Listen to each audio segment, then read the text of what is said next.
E aí, meus amigos, como é que vocês estão? Mais um Mar com 10. Quero agradecer a todo mundo chegando aqui no Ouvido ao Vasco, no Bom Ovove, para ouvir as novidades, as notícias e as opiniões desse clube que a gente tanto ama e às vezes tanto ama odiar, odeia tanto amar, que é o Vasco da Gama. Olha só, bom dia, boa tarde, boa noite, boa madrugada. Antes de abordar os temas do dia desse Mar com 10, quero fazer aquele pedido e 0800, tá? Deixa aquele like, se inscreva no canal, compartilha, você recebe as notícias em primeira mão do Vasco da Gama, sempre de manhãzinha para o restante do dia. E também você pode dar aquela apertada no botão hype. O botão hype também ajuda a gente a divulgar o OVOV. Você, claro, caso querendo, também pode ajudar através do QR Code. Cadê o QR Code? Que eu sempre erro aqui. Aqui é o QR Code, o Live Pix. Você pode deixar aquele montante, aquela doação, aquele din-din, aquele cascalho que achar interessante. Muito obrigado desde já. Aliás, destacando as lives diárias na parte da tarde. Você cola aqui e se entretém, acompanha a vida do gigante. Olha só, depois da epopeia de Vasco e Vitória, 4-3 para o Vasco da Gama, os jogadores tiveram uma merecida folga. Então, segunda, ontem, terça, hoje, quarta, na parte da manhã, até o início da tarde, eles estão de folga, se reaproximando e reapresentando ao CT Moacir Barbosa na quarta-feira à tarde, isso é, amanhã, para começar os preparativos de Vasco e Fortaleza no Castelão, dia 15/10, uma quarta-feira, que vem, né? Sem ser essa, a outra, porque a data FIFA come por uma semana o futebol mundial.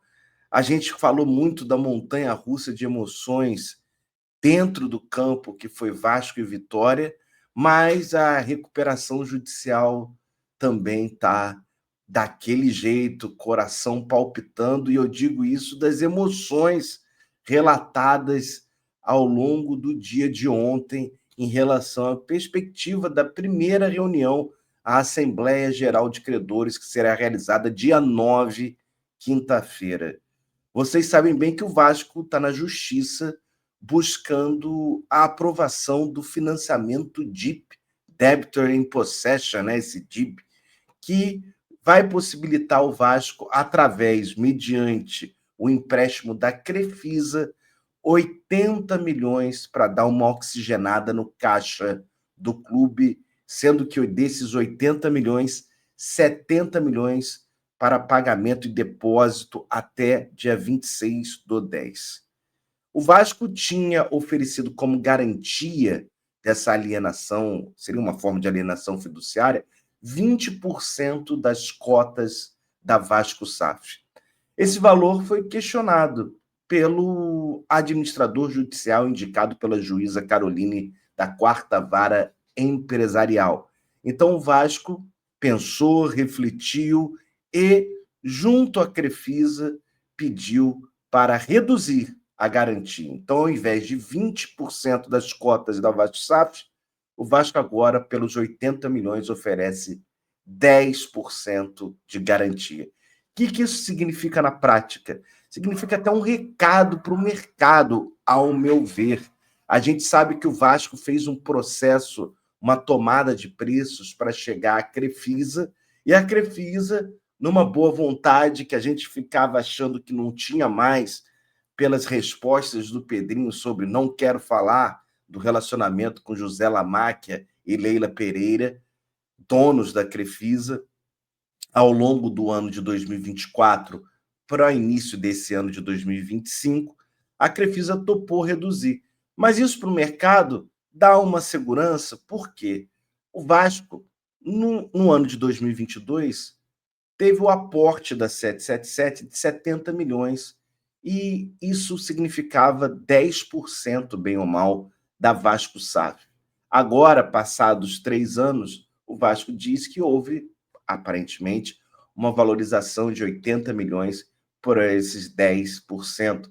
Então, apesar do Vasco dizer que isso não corresponde diretamente a uma cota, isso é, o valor de 80 milhões não corresponde diretamente a 10% de cota, é apenas um número global para a garantia, a impressão que eu tinha era de que o mercado podia encarar dessa forma. E por mais que o Vasco falasse o contrário, houvesse uma taxação. Olha, 20% significa 80 milhões, então 50% significa X, a regrinha de 3 que a gente aprende lá no colégio.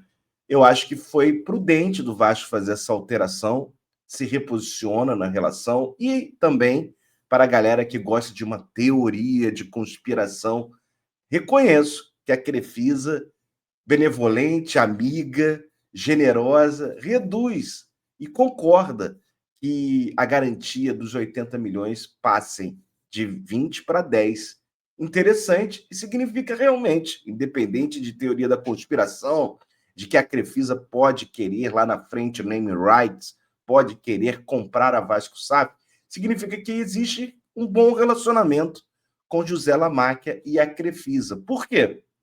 Não é normal você ter uma redução dessa no mercado, falando em 60 empresas consultadas, e a Crefisa topar, né, uma redução de uma garantia desse financiamento. A gente está falando de queda de metade, né, de 20 para 10. Então, fica aí os sinais para quem gosta de fumaça para uma possibilidade de aproximação da Vasco SAF, da Crefisa, de Leila Pereira e José Lamáquia, cenas dos próximos capítulos.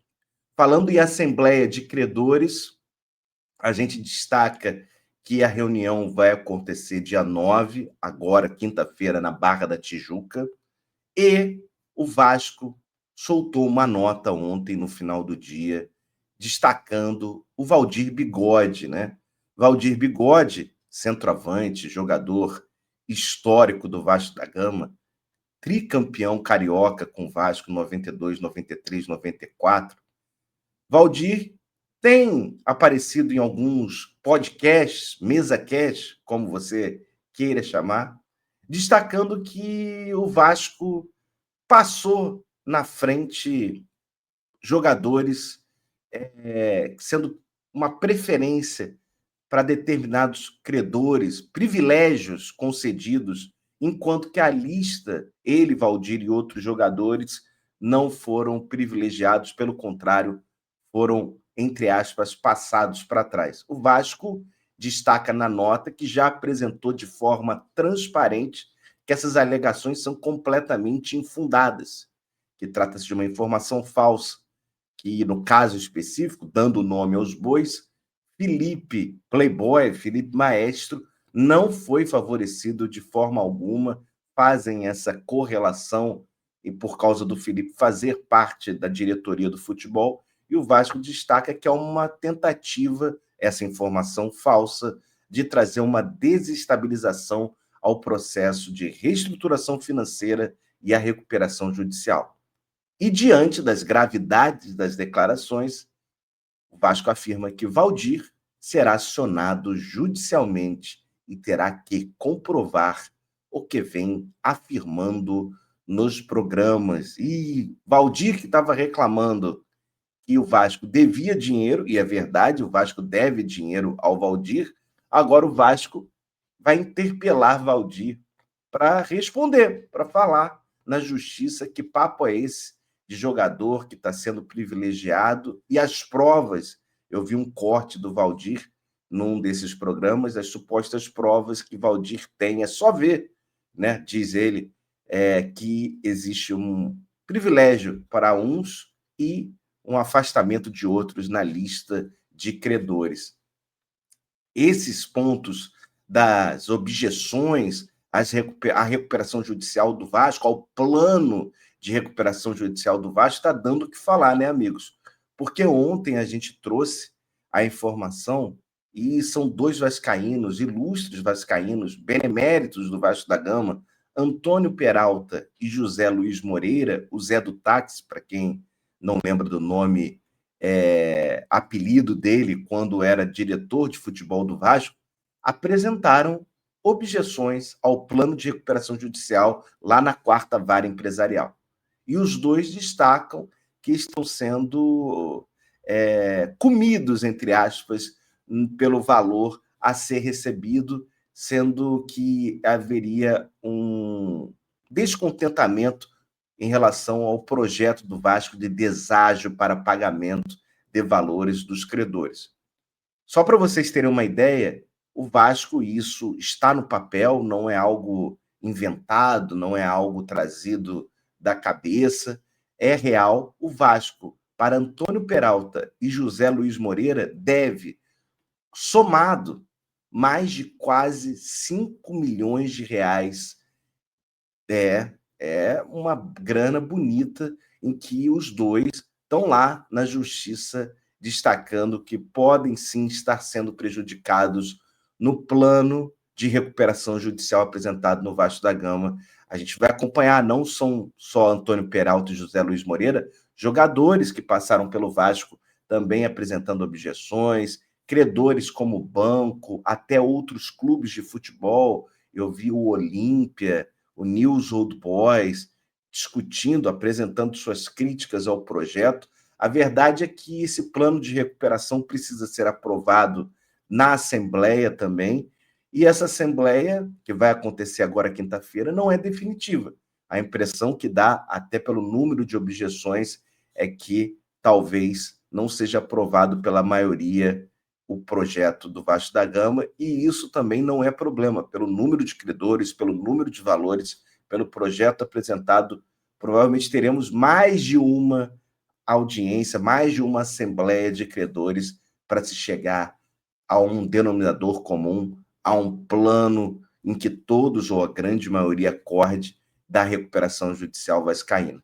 Falando do financiamento DIP, a Justiça ainda está na iminência de canetar para dizer o que deve ser feito, isso é, o Vasco pode tomar o empréstimo, o financiamento da Crefisa, porém, falando da política interna do Vasco e falando dos beneméritos, a gente teve notícia ontem, né, que os beneméritos do Vasco da Gama vão se reunir no dia 10 de outubro, na sexta-feira, às 11 horas da manhã, lá em São Januário, para discutir diretamente o financiamento DIP de 80 milhões. Então, tudo leva a que essa convocação do Conselho de Beneméritos foi um termo apresentado, publicado. Então, assim, o Vasco entendeu que provavelmente o Conselho Deliberativo, como passando pelo Conselho de Beneméritos, terá que se manifestar, terá que deliberar sobre o tema do financiamento DIP.